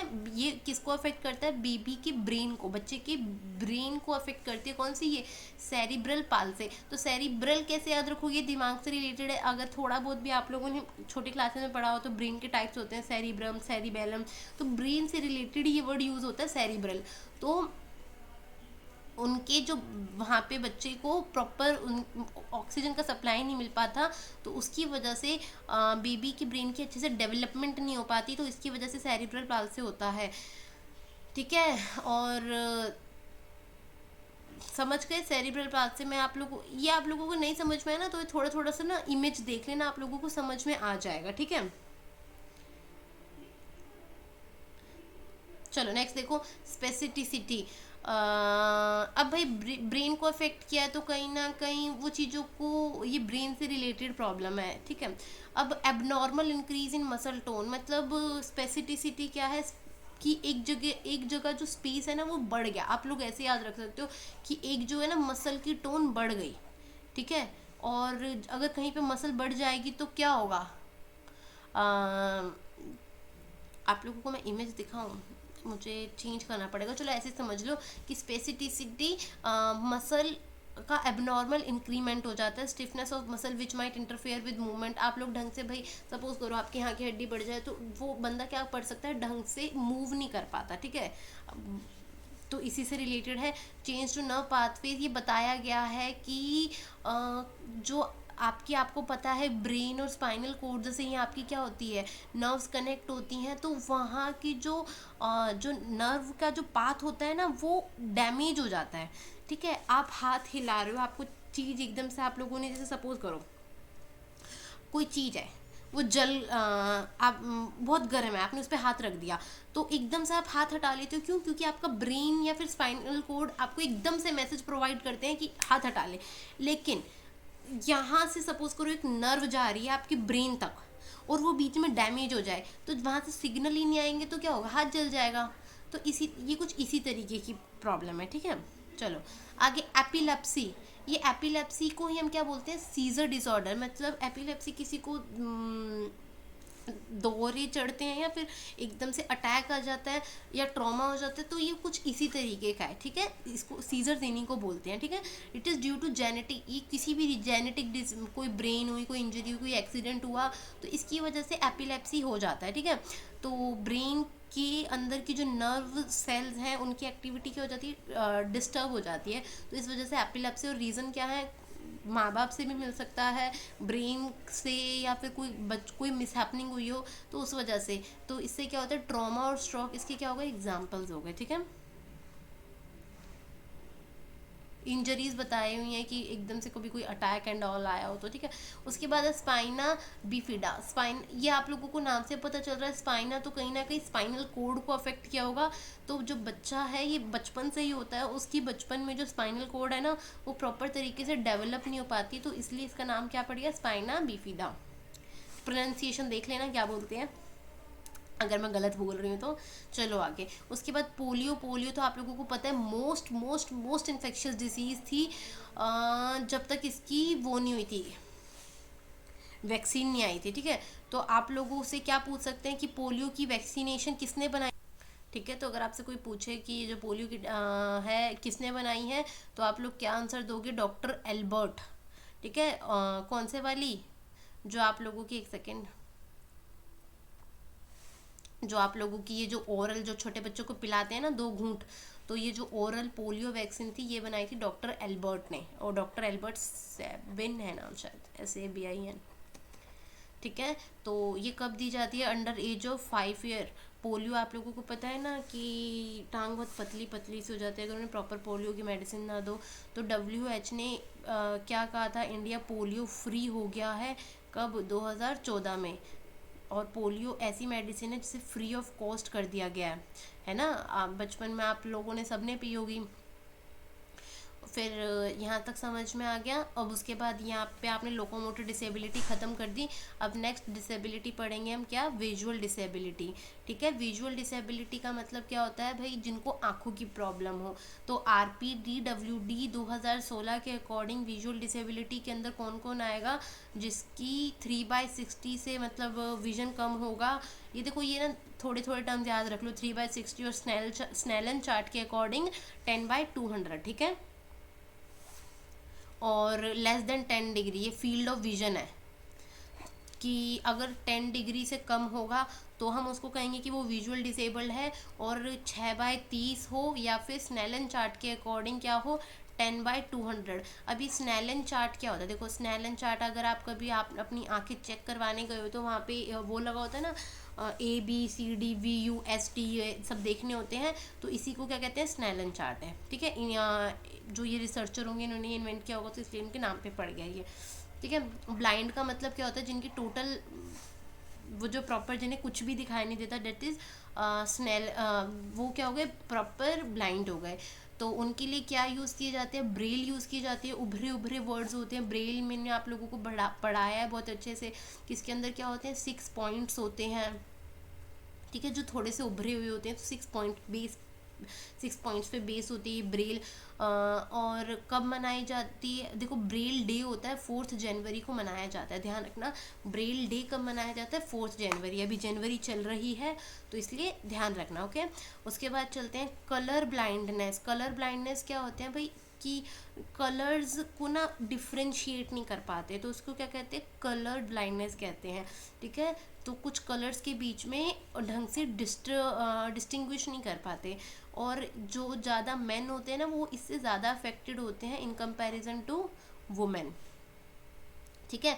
नाइट ब्लाइंडनेस क्या होता है, नाइट ब्लाइंडनेस आप लोगों को बहुत अच्छे से पता है, विटामिन ए की कमी से। मतलब जब रात को लाइट डिम हो जाएगी या रात हो जाएगी तो आप लोग नहीं देख पाओगे, मतलब आप लोगों का विजन या तो 6/18 हो जाएगा, ये नहीं, ये यहाँ तक है, ठीक है। डिम लाइट में या फिर रात के टाइम पे आप इसे नहीं देख पाओगे, तो इसलिए इसका नाम क्या है, नाइट ब्लाइंडनेस। तो इसको हम क्या बोलते हैं, नाइक्टापोलिया, निक्टापोलिया भी कहते हैं, निक्टालोपिया, सॉरी, निक्टालोपिया, ठीक है, नाइक्टालोपिया। अपने तरीके से भी कैसे भी याद कर लो, आप लोगों की मर्जी है, ठीक है, नाइक्टालोपिया। उसके बाद देखो एक ना डिवाइस होता है OCR, OCR, ये एक, इसका मतलब क्या है, ऑप्टिकल करेक्टर रिकॉग्नाइजेशन। ये एक एज अ एड यूज़ किया जाता है, मतलब इसको हम यूज़ कर सकते हैं जो बच्चे ब्लाइंड होते हैं। ये होता क्या है, ऑप्टिकल करेक्टर रिकॉग्नाइजेशन, जैसे ये सब मैंने लिखा है, अपने हैंड रिटन से लिखा है या फिर कोई भी फोटो है उसके अंदर टेक्स्ट लिखा हुआ है, तो वो मशीन क्या करेगी, उसको रीड कर लेगी। मतलब एक ऐसा डिवाइस बन सकता, उसको ऐसे स्कैन करके, इससे स्कैन करके, इस डिवाइस से स्कैन करके, कि वो जो चीज़ लिखी हुई है, वो जो टेक्स्ट लिखा हुआ है, वो मशीन ईजिली रीड कर सकेगी फिर, ठीक है। तो ये एक डिवाइस है, तो रीड कर सकेगी, तो बच्चों को सुनाई देगा, बच्चों को सुनाई देगा तो विजुअली बच्चों के लिए तो सही है ना, कि वो इसका यूज़ करेंगे, तो वो जो पढ़ा हुआ है उसे देख नहीं सकते, उसे सुन तो सकते हैं, समझ गए। तो ये बताया हुआ है कि लो विजन भी होता है, कम दिखाई देने वाले भी होते हैं, तो उनका कितना होना चाहिए, 6/18 से ज़्यादा नहीं होना चाहिए। ऊपर पढ़ के आए हो ये वाली चीज़, कहाँ गई है, 3/60, 10/200 अकॉर्डिंग टू 10 डिग्री से ज़्यादा नहीं होना चाहिए, तो कुछ ऐसा ही है ये भी लो विजन, बस कि 6/18 से अगर ज़्यादा हुआ तो वो लो विजन के अंदर नहीं होगा, और 20/60, ये नंबर्स याद रखो, ऑप्शन में आ जाए तो आप लोग एलिमिनेट कर सको, ठीक है। और लेस देन इतने से इतने तक होना चाहिए, कहाँ से, 3/60 से 20/60 तक होना चाहिए, तो हम तो वो क्या हो जाएगा, विजुअली डिसेबल्ड हो जाएगा वो, ठीक है। समझ गए यहाँ तक, चलो भाई ये बड़ा चैप्टर है, आप लोगों की आई थिंक तैयारी अच्छी चल रही होगी। अगर आप लोगों को कोई भी डाउट है ना, तो आप लोग नीचे कमेंट सेक्शन में डाल के पूछ सकते हैं, और अगर आप लोगों को क्लासेस अच्छी लग रही है ना, तो भी बताइए कि क्लास अच्छी थी कि बुरी थी, ताकि आप लोगों के पॉजिटिव कमेंट्स देख के, अब बुरी थी तो वो नेगेटिव कमेंट्स हो जाएंगे, तो मतलब कमेंट्स करिए, कुछ सुधार करने की ज़रूरत है तो वो भी बताइए। और हाँ, ये अभी मैं एक्सेल वगैरह में टाइप करके क्यों नहीं लिख रही हूँ, क्योंकि देखो अभी ना मेरे पास इतना टाइम भी नहीं है, और ना मेरे पास इतने लोग हैं कि जो इन्हें टाइप करें, मैं खुद ही लिखती हूँ, जल्दी जल्दी लिखती हूँ, तो इसलिए जैसा होता है मैं आप लोगों को प्रोवाइड कर देती हूँ। और इसलिए आप लोगों को कान लगा के ध्यान से सुनिए, मुझे पता है राइटिंग का थोड़ा सा इशू रहता होगा, बट कोई बात नहीं, मैनेज करिए। चलिए शुरू करते हैं, करें शुरू आगे, चलो देखो। अब हमें क्या पढ़ने हैं, ऑडिटरी डिसेबिलिटी पढ़नी है। ऑडिटरी डिसेबिलिटी क्या होती है, देखो ऑडिटरी मतलब जिनको सुनने में दिक्कत आती है, ठीक है।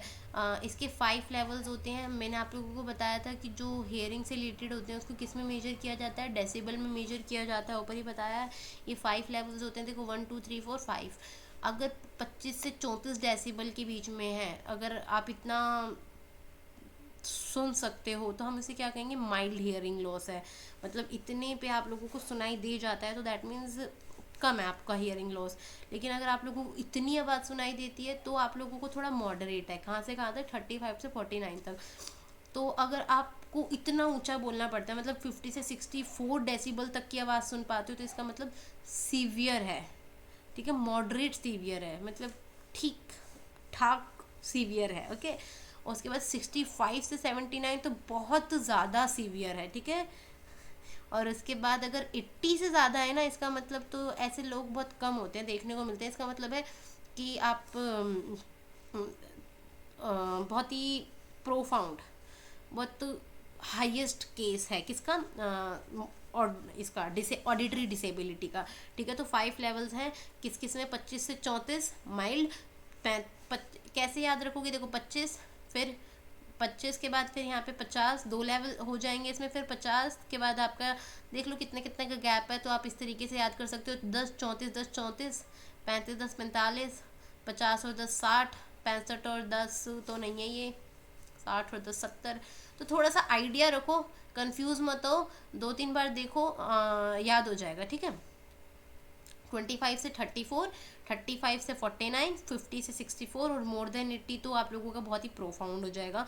आप लोग कैसे ठीक कर सकते हो, देखो एक तो सर्जरी होती है कानों की, सर्जरी के थ्रू, जिसे हम ईएनटी सर्जरी बोलते हैं, और कुछ कोकेलर इम्प्लांटमेंट्स, हियरिंग एड्स यूज़ कर सकते हैं ऐसे बच्चों को पढ़ाने के लिए। इम्प्लांट होते हैं ना कि कानों के अंदर वो लगाई जाती है मशीन से, वो करती क्या है, वो सीधा नर्व को ही मैसेज प्रोवाइड करती है ताकि जिससे आप लोगों को सुन सकता है।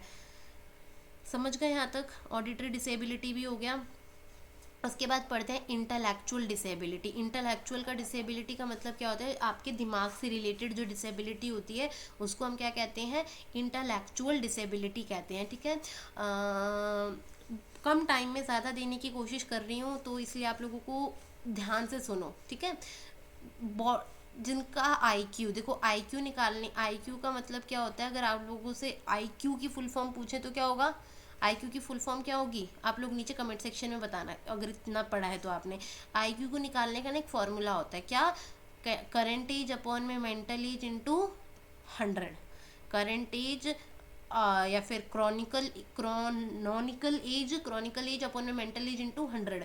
दिया किसने था, ये दिया था विलियम स्टर्न और उनके जो असिस्टेंट थे बिनेट, इन्होंने मिलके ये फॉर्मूला दिया था, और इससे हम आईक्यू निकालते हैं, ठीक है। करंट एज, जैसे सपोज करो मेंटल एज, बहुत सारे एक्सपेरिमेंट्स होते हैं, उससे मेंटल एज पता चल जाती है। जैसे आपकी करंट एज है 50 और आपकी मेंटल एज भी है 50, उसे 100 से मल्टीप्लाई कर दो तो क्या आया, 100 आया, तो ये क्या है, आपका आईक्यू है, समझ गए।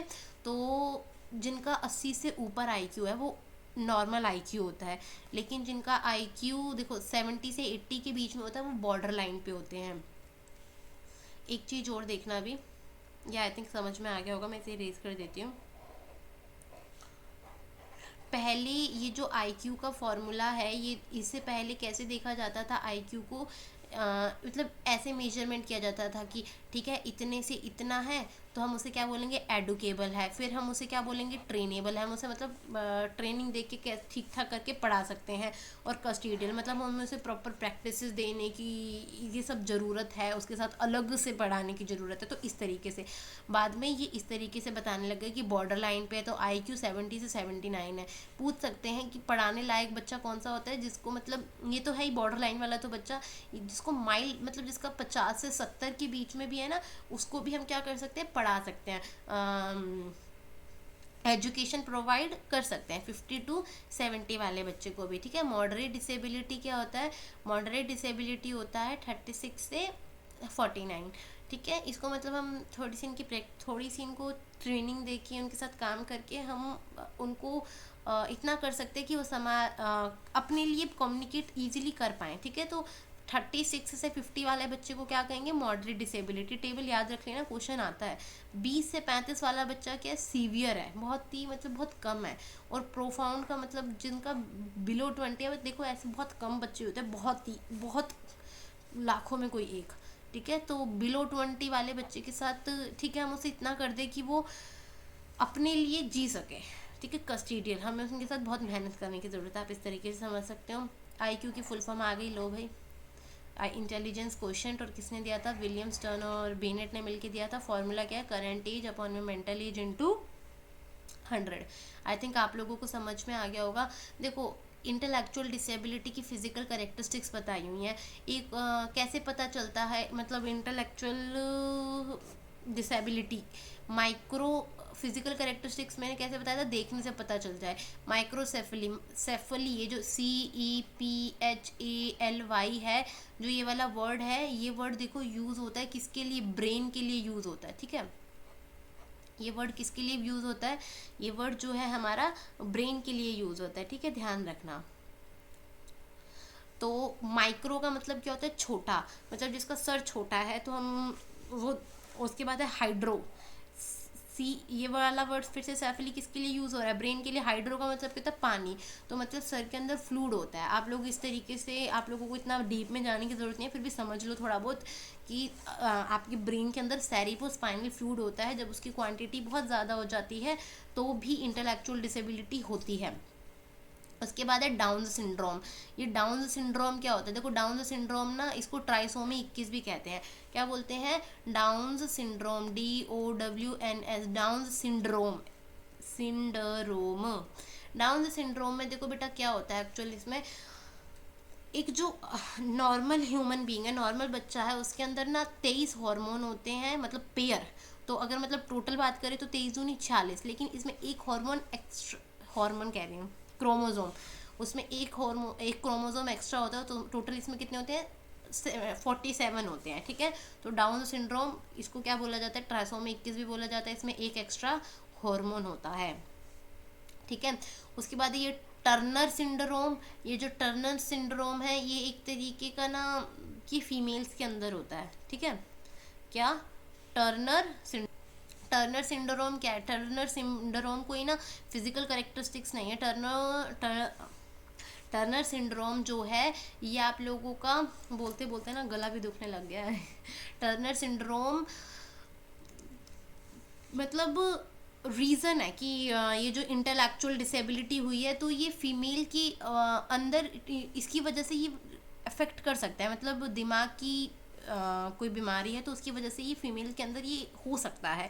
तो अब मुझे बताओ कि जो टर्नर सिंड्रोम है, अगर आपसे पूछे किसकी वजह से होता है, तो आप लोग बोलोगे इंटेलेक्चुअल डिसेबिलिटी की वजह से हुआ। अगर टर्नर सिंड्रोम है और किसके अंदर है, फीमेल के अंदर है, तो देखो इससे ना बहुत सारी उसकी, देखो जो इन्फेंसी है उसको अफेक्ट कर सकता है, उसकी फर्टिलिटी रेट को अफेक्ट कर सकता है, उसकी ओवरी प्रॉपर से बिल्डअप नहीं हो पाएगी, उसको अफेक्ट कर सकता है। तो टर्नर सिंड्रोम जो है वो फीमेल को अफेक्ट, फीमेल को होता है, किसकी वजह से होता है, इंटेलेक्चुअल डिसेबिलिटी की वजह से होता है। समझ गए यहाँ तक, बढ़े आगे। चलो अब बहुत इंपॉर्टेंट है भाई, लर्निंग डिसेबिलिटीज। लर्निंग डिसेबिलिटीज के अंदर बहुत सारी अलग अलग डिसेबिलिटीज़ पढ़ोगे। लर्निंग का मतलब है कि याद रखने से संबंधित, ठीक है। इसको आईसीडी की फुल फॉर्म क्या है, इंटरनेशनल क्लासिफिकेशन ऑफ डिसीज़। उन्होंने क्या कहा है लर्निंग डिसेबिलिटी के बारे में, किसने, आईसीडी ने इसको कहा है कि describe learning disability as SDDSS, specific developmental disorder of scholastic skills. जो आईसीडी है उसने, आईसीडी की फुल फॉर्म क्या हो गई, international classification of diseases, international classification of diseases. इसने जो लर्निंग डिसेबिलिटी है इसको क्या कहा है, इसने कहा है इसको SDDSS। इसका मतलब क्या है, specific developmental disorder of scholastic skills, specific development disorders of scholastic skills. समझे कि मतलब इसकी वजह से आपकी जो स्कूल, जब आप पढ़ रहे हो स्कूल में, तो ये क्या करता है, ये जो लर्निंग डिसेबिलिटी है ये बहुत डेवलपमेंट को बहुत अफेक्ट करता है, ठीक है। जो आपकी डेवलपमेंट है इसको क्या करेगी, जो लर्निंग डिसेबिलिटी अफेक्ट करेंगी।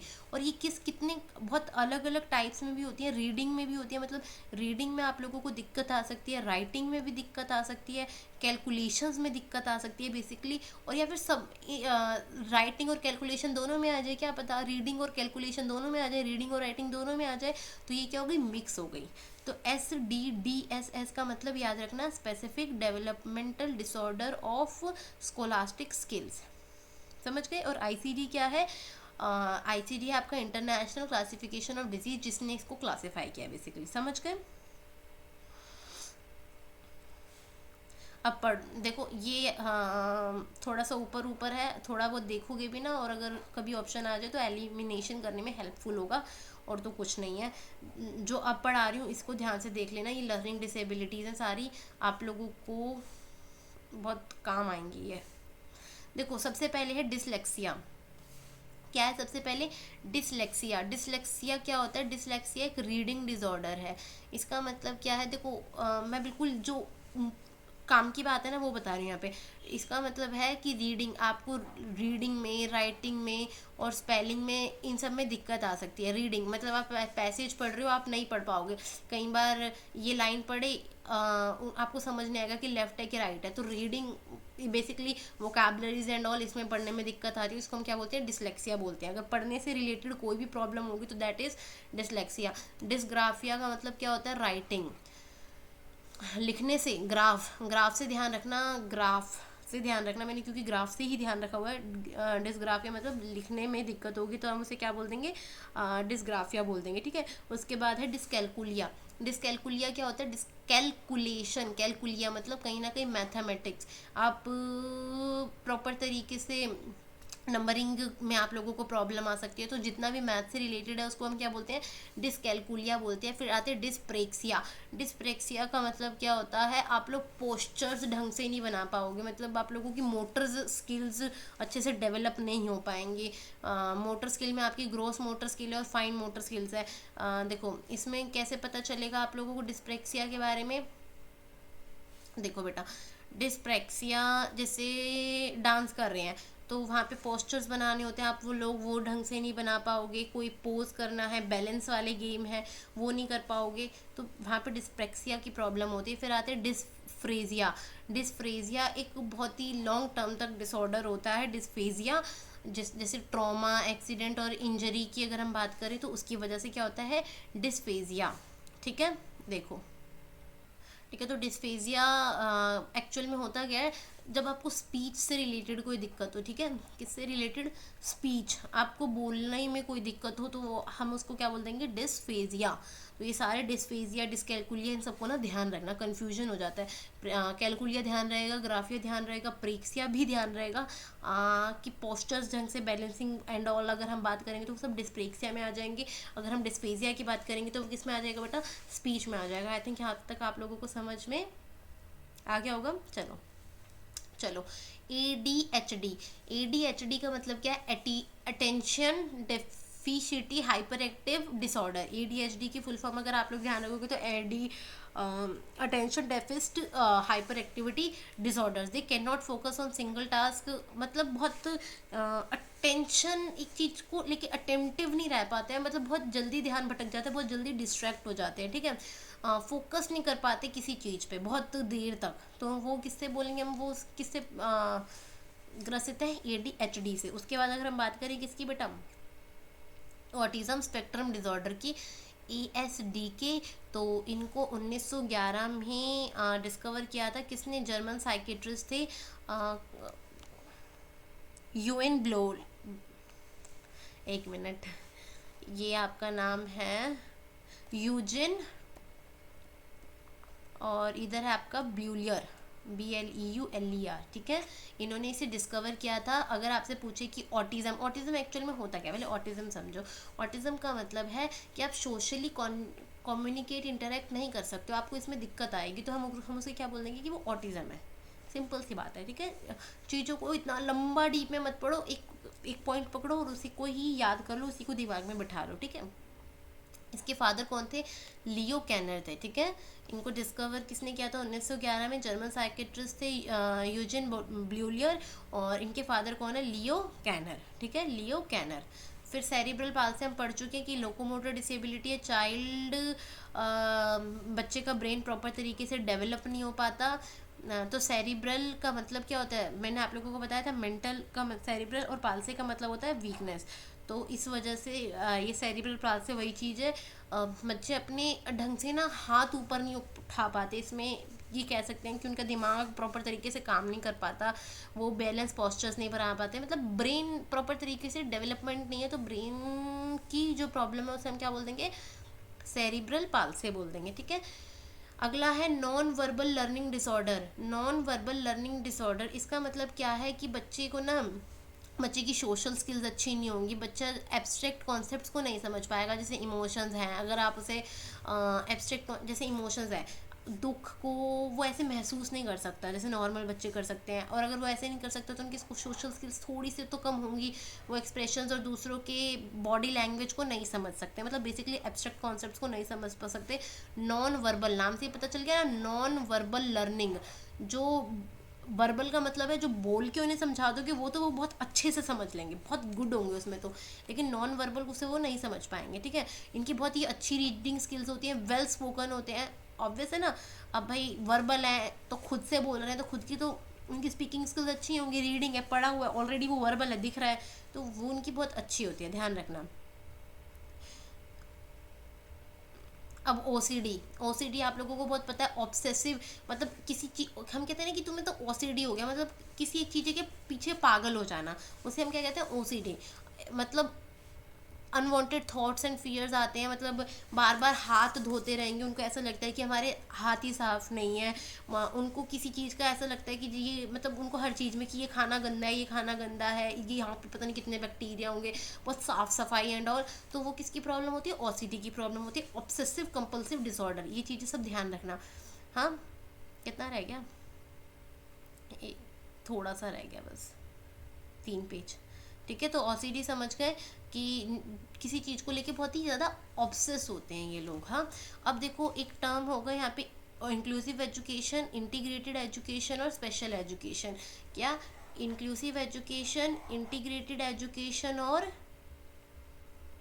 तीसरा क्या आएगा हमारा, स्पेशल एजुकेशन। तो समझो, इंक्लूसिव एजुकेशन का मतलब क्या है कि एक क्लासरूम में किसी भी तरीके का भेदभाव नहीं, सारे बच्चे पढ़ेंगे, चाहे वो विद डिसेबिलिटी के साथ हो चाहे वो विदाउट डिसेबिलिटी के साथ हो, रेगुलर स्कूल में सारे बच्चे एक साथ।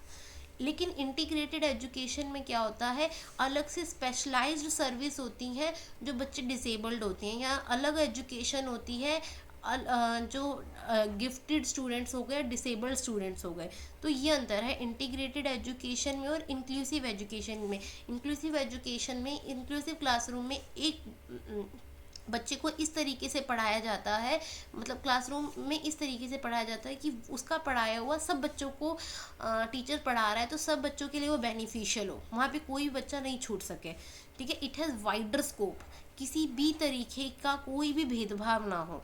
लेकिन इंटीग्रेटेड एजुकेशन में थोड़ा सा ये भेदभाव वाला सिस्टम हो जाता है। और स्पेशल एजुकेशन में तो होता यही है कि कुछ ऐसे चाइल्ड होते हैं जो बहुत ही ऐसी प्रॉब्लम से कैसी प्रॉब्लम्स, जैसे सोशल, ये जितनी ऊपर प्रॉब्लम्स पड़ी तो किसी सीवियर प्रॉब्लम से, तो उनके लिए स्पेशल एजुकेशंस बनाए जाते हैं, स्पेशल स्कूल्स बनाए जाते हैं जो दूसरे बच्चों के साथ, नॉर्मल बच्चों के साथ बैठ के नहीं पढ़ सकते हैं, तो दैट इज़ स्पेशल एजुकेशन। वो बच्चे दूसरों से बहुत ज़्यादा अलग हैं, ठीक है। फिर एक मॉडल है जो क्लासरूम में यूज़ किया जाना चाहिए, दैट इज़ प्रॉस्पर मॉडल, ठीक है। प्रॉस्पर मॉडल एक फ्रेमवर्क है जो क्या कहता है, पॉजिटिव एजुकेशन को एजुकेशन में, prosper model basically positive education के बारे में बात करता है। मतलब अगर क्लासरूम में आप लोग पढ़ा रहे हो तो हमें इसका फ्रेमवर्क का यूज़ करना चाहिए। इसके 7 की एलिमेंट्स हैं, ध्यान रखना कितने एलिमेंट्स हैं इसके, 7 की एलिमेंट्स हैं।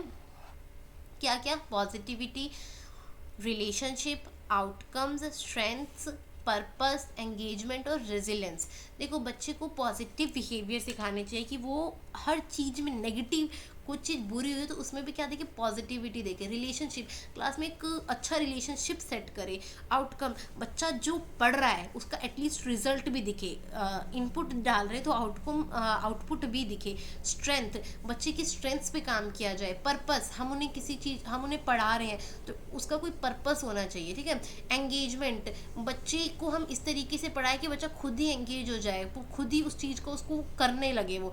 और रेजिलियंस क्या होता है, रेजिलियंस का मतलब है अगर कुछ बुरा हो गया तो उसको कवर करने की हिम्मत रखे दोबारा से, that is known as resilience, ability to recover from setbacks. तो ये 7 जो ये मॉडल है ये इन पे बेस होता है। तो और आप लोग देख सकते हो कि 7 के 7 जो एलिमेंट है ये पॉजिटिविटी को शो कर रहे हैं, ठीक है। उसके बाद देखो हाँ, ये ना इंटेलेक्चुअल डिसेबिलिटी है, ये कुछ ऐसी टर्म्स याद करना कर लेना, जैसे डीएसएम क्या होता है, डायग्नोस्टिक एंड स्टैटिस्टिकल मैनुअल, अगर फुल फॉर्म आ जाए तो आईसीडी, ये ना आई हुई है फुल फॉर्म्स, इसलिए मैं आप लोगों को बता रही हूँ। आईसीडी का मतलब क्या है, इंटरनेशनल क्लासिफिकेशन ऑफ डिजीजेज, ये इंटेलेक्चुअल डिसीज से रिलेटेड, डिसेबिलिटी से रिलेटेड है। आईडीडी क्या होता है, इंटेलेक्चुअल एंड डेवलपमेंटल डिसेबिलिटी, ठीक है। और आईडी क्या होता है, इंटेलेक्चुअल डिसेबिलिटी। आईसीडी क्या है, इंटरनेशनल क्लासिफिकेशन ऑफ डिजीज, और डीएसएम क्या है, डायग्नोस्टिक एंड स्टैटिस्टिकल मैनुअल। तो ये टर्म्स ध्यान रख लेना, इनकी फुल फॉर्म ध्यान रख लेना, ठीक है। हाँ, एक बात और, कि अगर आपसे कोई पूछेगी ना कि मेंटल डिसेबिलिटी किस किस रीज़न की वजह से हो सकती है, ट्रॉमास, एक्सीडेंट्स, कोई मिस हैपनिंग, ये तो आप लोगों को यह ध्यान रखना है। आयोडीन की कमी से भी आप लोगों का जो मेंटल इलनेस है ये हो सकता है, और इसको क्या कहते हैं, क्रेटिनिज्म कहते हैं। आयोडीन की कमी की वजह से जब होता है तो उसे क्या बोलते हैं, क्रेटिनिज्म। तो आयोडीन की डेफिशिएंसी को क्या बोलते हैं, क्रेटिनिज्म, ध्यान रखना, ठीक है। अब सुनो आगे, गिफ्टेड बच्चे होते हैं, ये कॉन्सेप्ट रह गया बस लास्ट। देखो आपकी बुक में ना सिलेबस के अकॉर्डिंग अगर मैं बात करूँ तो ये भी है कि मेंटल हेल्थ के बारे में बताओ, स्कूल और कम्युनिटी के बारे में बताओ। ये सब ना देखो जनरल टॉपिक्स हैं, सेंस ऑफ ह्यूमर वाले टॉपिक हैं, आप लोग इनको खुद ही ध्यान रखोगे तो बहुत ज़्यादा बेटर होगा। मतलब मैं इनको क्या पढ़ाऊँगी, मैं पढ़ा दूँगी, लेकिन वो ना एक दिन का काम नहीं होता, वो बहुत धीरे धीरे चलता है। तो आप लोगों को भी पता है कि ये वन शॉट रिवीजन चल रही है, तो इसमें सब कुछ वो जो बेसिक सेंस वाले टॉपिक है ना, वो आप लोग अपनी बुद्धि से वैसे भी कर दोगे, ठीक है। इतना तो आईक्यू आप लोगों में भी होगा। पुराने प्रीवियस ईयर के क्वेश्चंस ट्राई करोगे ना, तो वहाँ से भी आप लोगों को पता चल जाएंगे उन क्वेश्चंस के आंसर्स, ठीक है। चलिए शुरू करते हैं। इंटेलेक्चुअल गिफ्टेड बच्चे हम किन को कहते हैं, जो बच्चे दिमाग से बहुत तेज होंगे, क्रिएटिव होंगे और टैलेंटेड होंगे। ये सारे बच्चे गिफ्टेड बच्चों की क्या है, क्वालिटीज़ हैं। 1921 में एक लुइस टर्मन नाम के साइंटिस्ट थे, उन्होंने एक स्टडी करी थी, 1500 से ज़्यादा बच्चों पे उन्होंने स्टडी करी, और उन्होंने मतलब 1500 से ज़्यादा बच्चों का जो आईक्यू लेवल था वो 140 से ज़्यादा था। तो उन्होंने क्या देखा, जो ऐसे बच्चे हैं वो किसी चीज़ को पाने के लिए बहुत ज़्यादा इच्छुक है, ग्रेटर ड्राइव टू अचीव, और ग्रेटर और समाज के साथ बहुत ही ईजिली एडजस्ट कर लेते हैं। कौन बच्चे, जिनका 140 से ज़्यादा था। फिर 20th सेंचुरी के पास एक साइकोलॉजिस्ट थी, कौन, ये लीटा हॉलिंगवर्थ। इन्होंने बच्चों पे साइंटिस्ट किया और ऐसे बच्चे लिए जिनका आईक्यू 180 से ज़्यादा है। अब 180 से ज़्यादा बच्चे आईक्यू थे, ये थोड़े से सेपरेट थे अपने पीयर्स से। क्यों भाई, आईक्यू बहुत ज़्यादा हो गया तो इनको बोरडोम, मतलब उनके साथ रहना, अब जब जिसका आईक्यू ज़्यादा हो जाएगा उसके साथ भी तो दिक्कत है, वो जल्दी से एडजस्ट नहीं कर पाएगा। ये बहुत बच्चे सेंसिटिव थे, इनको बहुत ही जल्दी बोरडोम फील हो जाता था। तो जो पीयर्स थे ये उनसे क्या थे, अलग थे उनके ग्रुप से, ठीक है। फिर 20th सेंचुरी में एक टर्म आई, दैट इज़ एसिनक्रोनी। ये एसिनक्रोनी किसके लिए बताई गई, एसिनक्रोनी अगर आपसे वर्ड टर्म पूछे ना कि ये जो एसिनक्रोनी है, ASYNCHRONY, ये टर्म किसके लिए यूज़ किया गया है, ये ऐसे बच्चों के लिए यूज़ किया गया है जो बच्चे गिफ्टेड होते हैं, उनकी डेवलपमेंट को बताता है ये वर्ड, ठीक है।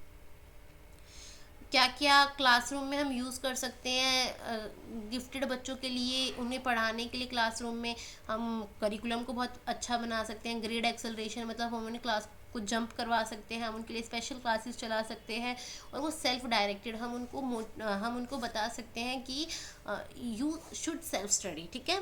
तो ये स्ट्रैटेजीज़ हैं जो गिफ्टेड या क्रिएटिव बच्चों के लिए हम यूज़ कर सकते हैं, समझ गए।